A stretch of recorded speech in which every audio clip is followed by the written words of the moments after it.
de la balance commerciale était récente. Hélas, ce n'est pas le cas. Le déficit a pris une ampleur devenue non maîtrisable depuis déjà 7 ans. Ces effets négatifs sont ressentis par l'ensemble de l'économie marocaine et son traitement devient de facto une affaire de tous et hautement prioritaire. C'est pour cela que nous avons opté pour un plan national pris en charge par l'ensemble du gouvernement et les secteurs publics et privés. Ce plan a été monté grâce à la contribution de plusieurs départements ministériels, des offices et institutions publiques et du secteur privé que nous avons écoutés lors des multiples réunions consacrées aux questions liées au commerce extérieur. Je vous livre donc un plan ou bien une feuille de route qui est perfectible, modulable, bien entendu, si les contraintes sont respectées. Le plan vise à rendre effectifs les directives royales, notamment celles contenues dans les discours de Sa Majesté le roi Mohamed VI, que Dieu l'assiste, à l'occasion de la fête du trône de 2013.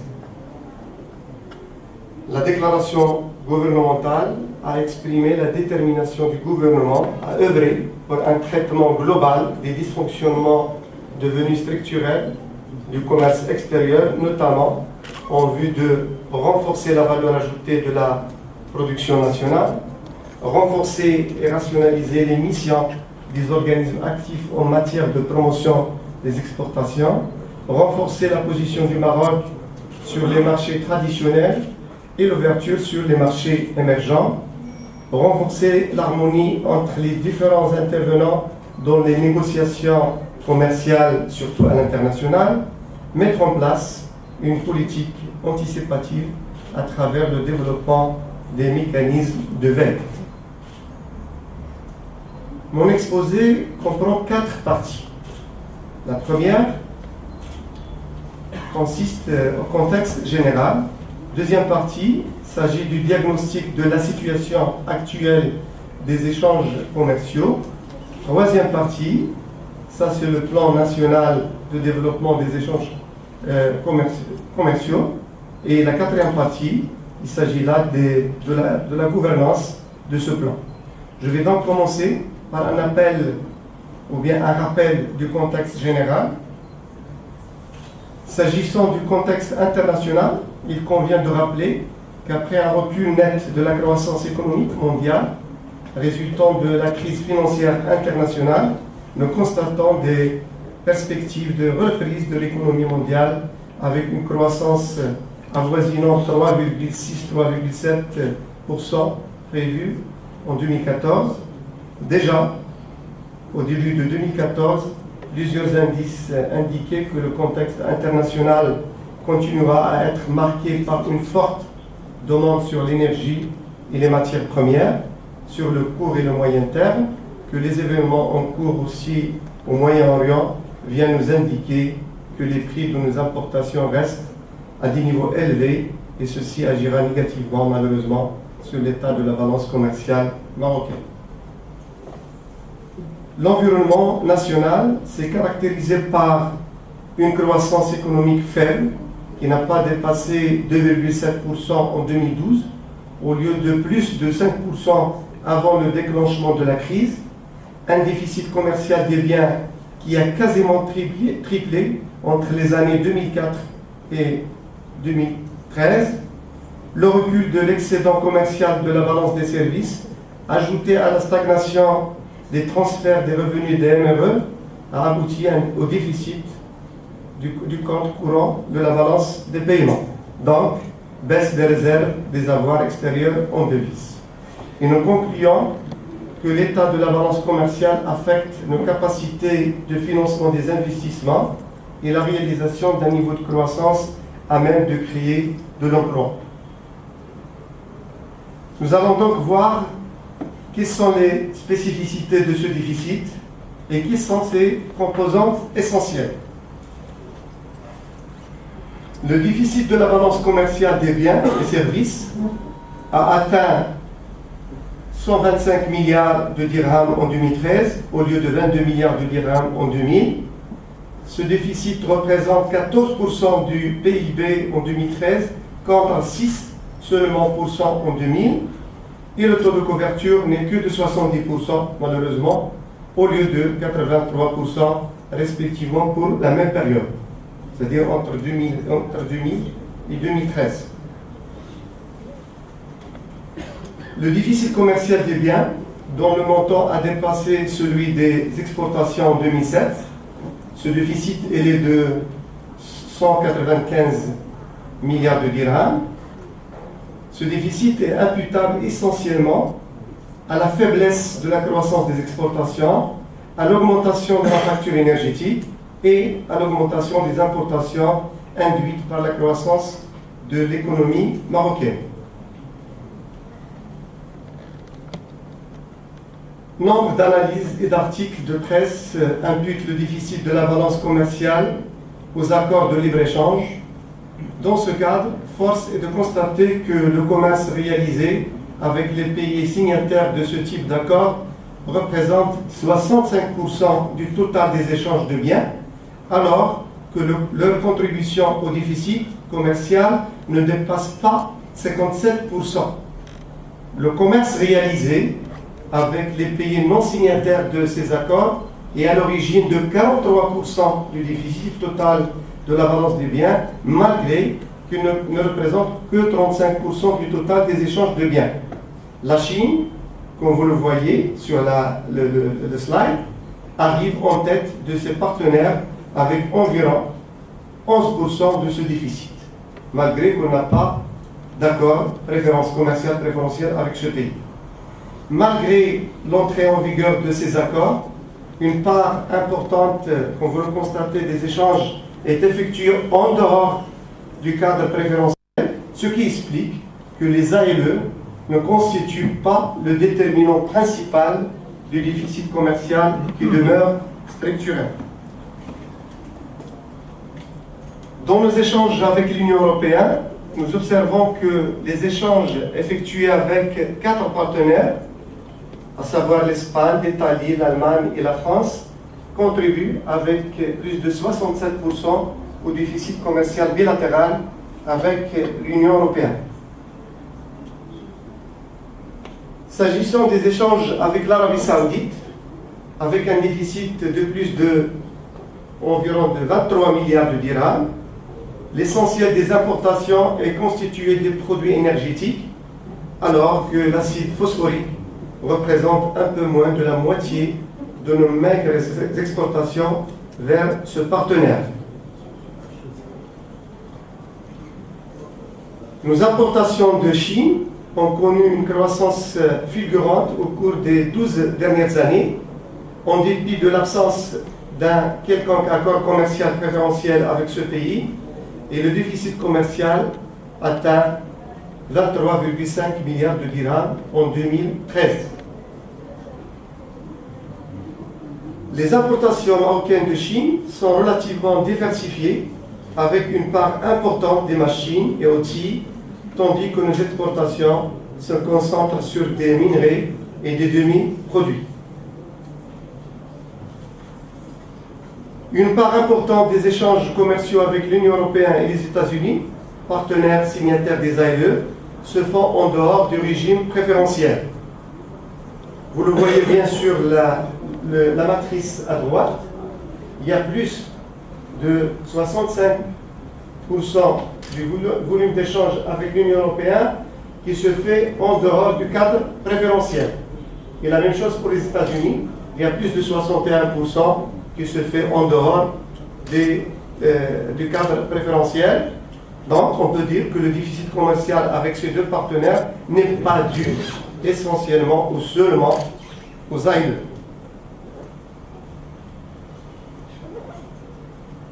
Heureusement, le Maroc a enregistré en 2013 un excédent commercial avec certains partenaires, en particulier ceux du Sud. Cet excédent demeure modeste dans la réduction du déficit de la balance commerciale. La balance du commerce des services a enregistré un excédent de 47 milliards de dirhams l'année 2013, malgré une légère reprise. Celui-ci n'a pas encore retrouvé jusqu'à présent son niveau d'avant la crise. En 2007, cet excédent était de 55 milliards de dirhams contre 47 milliards de dirhams en 2013.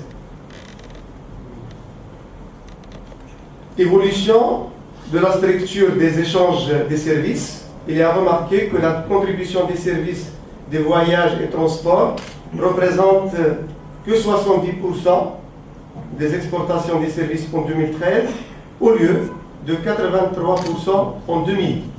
Par ailleurs, la croissance des importations des services a été plus soutenue tout en gardant la même structure.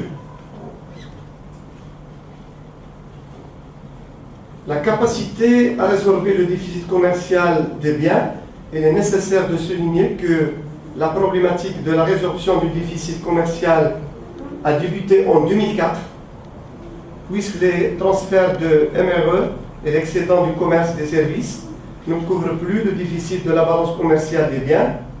Cette détérioration s'est aggravée, entraînant la baisse de la capacité d'absorption du déficit des biens à 54%, ce qui signifie que presque la moitié du déficit est couvert par l'utilisation des réserves en devises ou par le recours à l'endettement extérieur.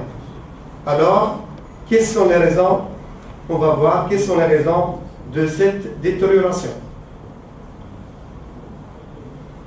Le premier élément qui explique notre incapacité à résorber le déficit commercial est la structure des importations.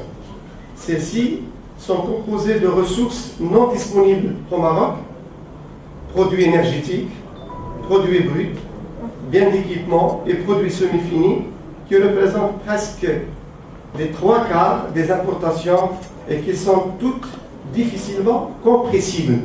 Pas incompressibles, mais difficilement.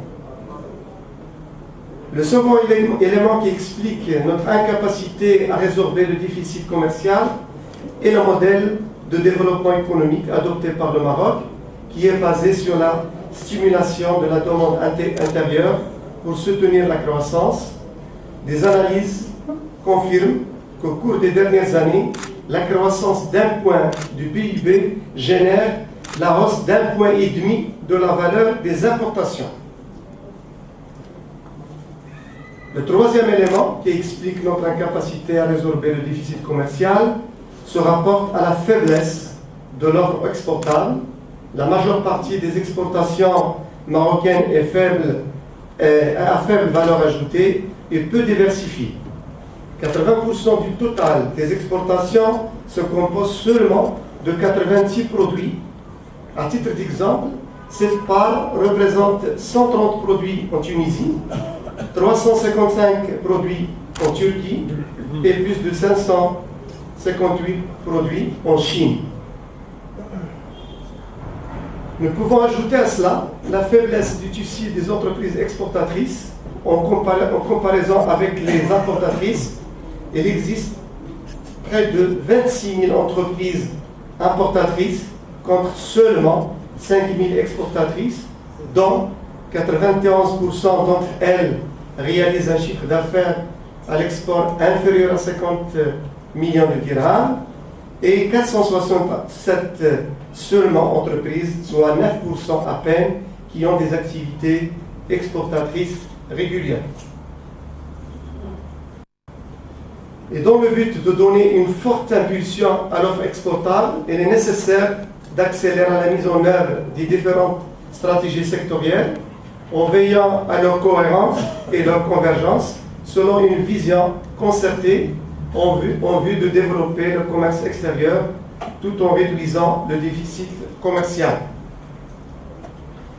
Et en vue de faire face à la faiblesse du nombre des entreprises exportatrices, l'État a adopté plusieurs instruments et mesures pour renforcer la compétitivité du produit local.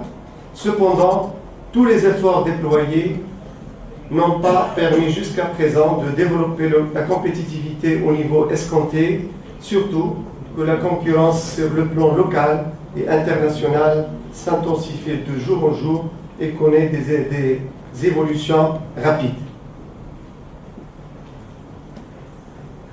Et en vue d'accompagner différents instruments et programmes sectoriels, le cadre institutionnel a connu une diversification remarquable au cours des dernières années, mais on n'a pas atteint l'efficacité requise pour le renforcement de la compétitivité des entreprises qui parfois sont incapables d'assimiler toutes les offres, comme vous le voyez sur le slide, ce qui pose la problématique de la cohérence des instruments et des programmes en matière d'appui à l'entreprise. On arrive au plan national de développement des échanges commerciaux, dont l'objectif principal est la réduction du déficit commercial via notamment une dynamique collective intégrée.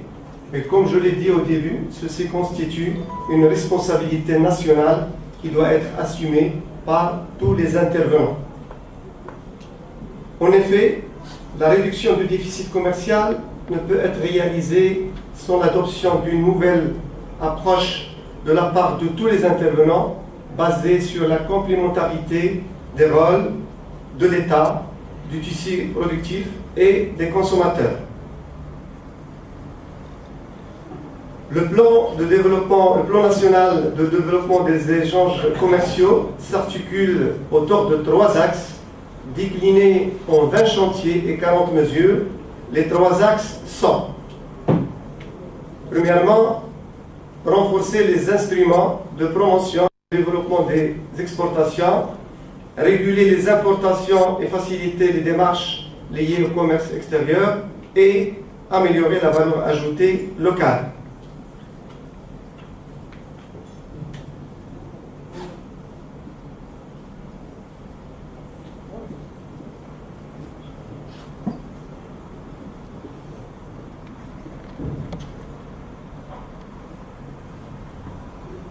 Le plan proposé, comme j'ai dit, s'articule autour de 3 axes déclinés en 20 chantiers et 40 mesures.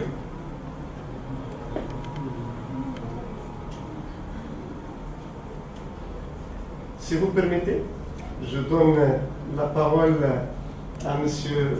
Benayed, le secrétaire général du ministère, pour vous présenter les mesures et les chantiers de ce plan. Et je reprendrai la parole pour exposer la 4e partie, c'est les organes de la gouvernance de ce plan. Donc à vous la parole, Benayed.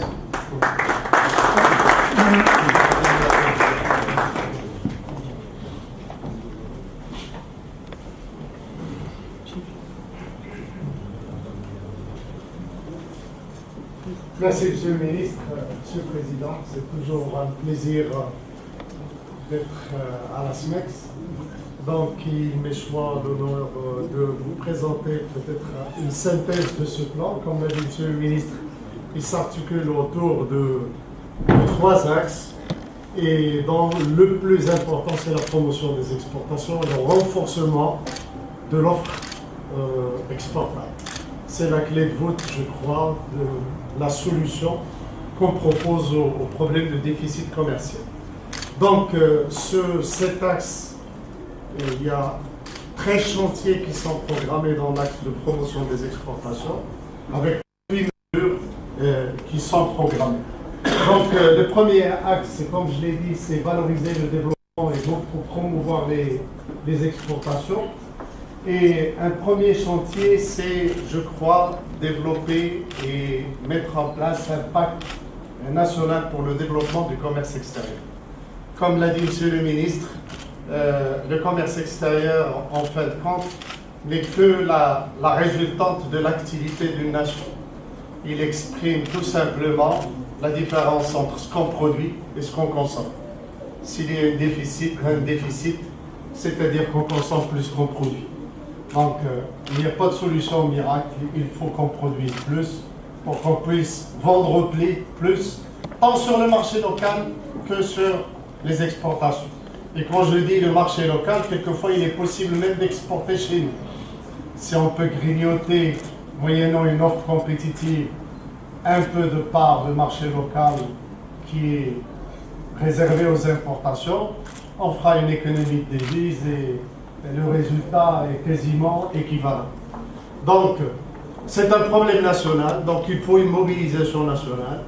Et on va travailler dans le cadre d'un premier chantier sur l'élaboration d'un pacte national pour le développement des échanges extérieurs.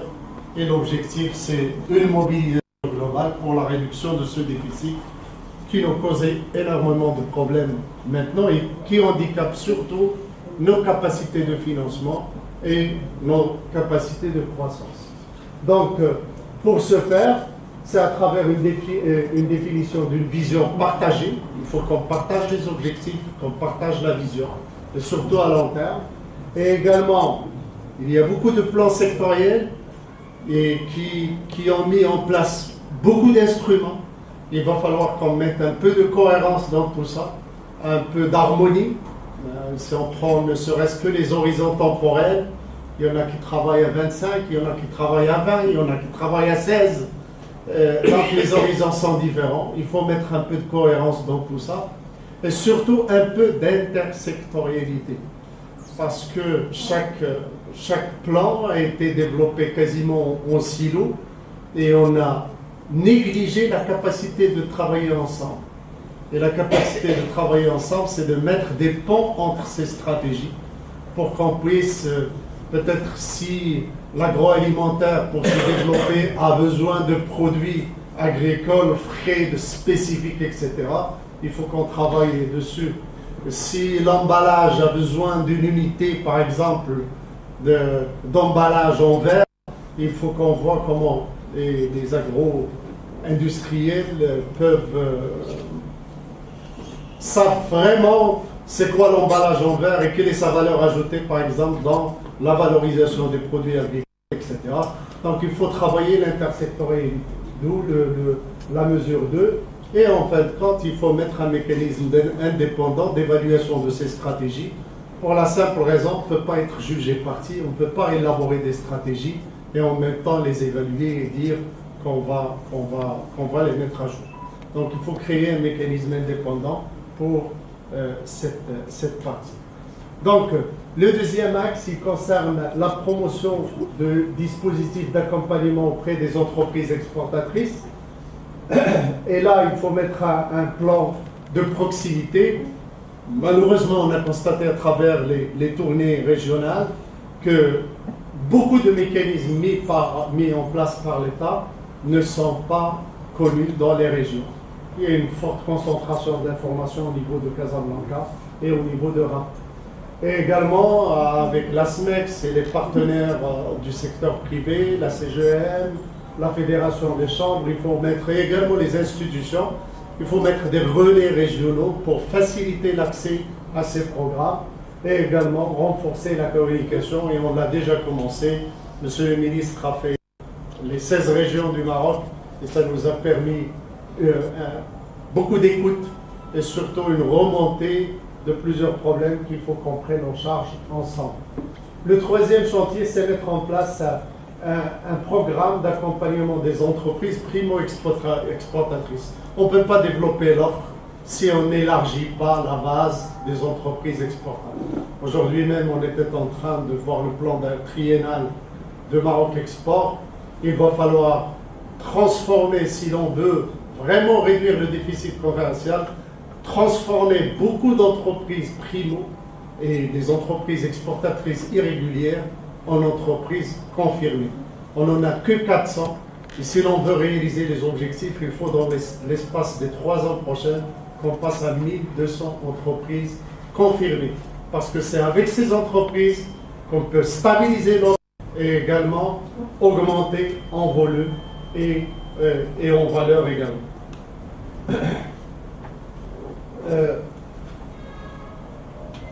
Le quatrième chantier, il faut développer des mécanismes d'accompagnement direct. Maroc Export fait beaucoup d'efforts en termes d'accompagnement sectoriel, etc. Mais il faut également développer des mécanismes complémentaires au programme d'action complémentaire, qu'il est question de donner plus de liberté aux entreprises dans la conduite de leur programme de promotion et d'expansion sur les marchés.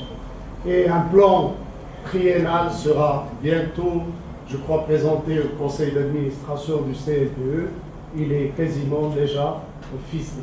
Le 5e chantier, faciliter l'accès des entreprises au programme d'appui. Beaucoup d'entreprises se sont plaintes des dossiers à remplir, de la paperasse à fournir, etc., pour bénéficier de tel et tel marché, de tel programme d'appui. Et il est question actuellement, en coordination avec la NPME, l'ANDI, tous les organismes qui interviennent dans le domaine d'appui, premièrement qu'on constitue une démarche commune, qu'on essaie d'unifier nos critères d'admission à ces programmes et surtout simplifier ces critères d'admission. Et là, il y a beaucoup de pistes. Ce qui fait mal à notre commerce extérieur, c'est notre valeur ajoutée. Et je crois que c'est un critère qu'il faudrait qu'on prenne en considération dans l'admission au programme. Et surtout, il faut qu'on accompagne nos entreprises pour améliorer la valeur ajoutée. D'ailleurs, dans un exercice qu'on a fait récemment, il y a 2 ans, sans amélioration de la valeur ajoutée et sans amélioration de l'intégration sectorielle, la problématique du déficit commercial ne pourrait être résolue en revenant à des niveaux soutenables du déficit commercial.